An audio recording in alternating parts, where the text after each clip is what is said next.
จ็บเจียมตายเบื่อหลายได้คนหลายใจ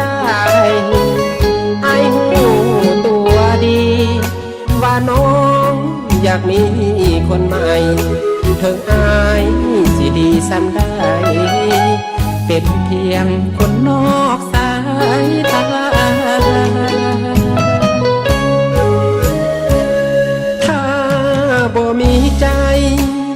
น้องเป็นอย่างบ่เว้าถึงเจ็บอายสิทนเอาให้เจ้านั้นเว้าออกมาบ่เป็นอย่างดอกเป็นเพียงคนนอ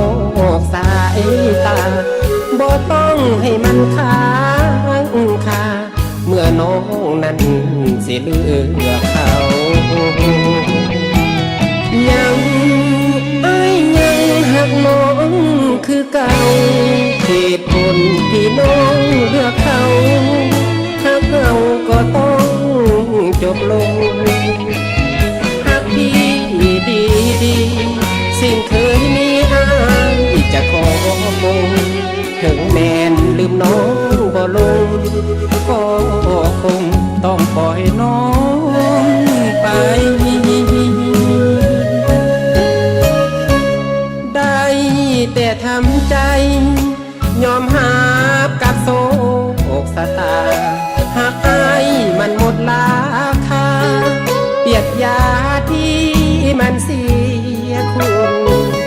หักน้องฝ่ายเดียวถือว่าอายบ่มีบุญจากนี้มีเพียงเลขศูนย์ให้น้องนับหนึ่งกับเขาเดินมา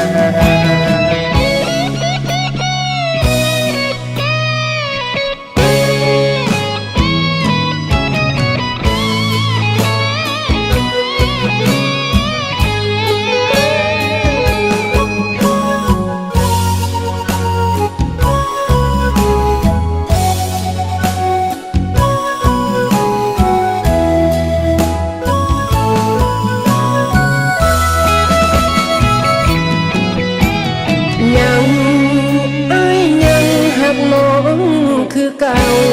เหตุผลที่น้องเลือกเขาถ้าเขาก็ต้องจบลงหักพี่ดีสิ่งเคยมีอายจะขอคงถึงแม่นลืมน้องบ่ลงก็คงต้องปล่อยน้องไป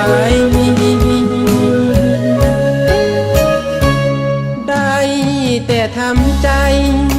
ยอมหาบกับโศกสตา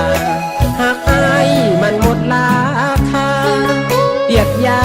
ที่มันเสียคุณหักน้องฝ่ายเดียวถือว่าอายบ่มีบุญจากนี้มีเพียงเลขศูนย์ให้น้องนับหนึ่งกับเขาเดิน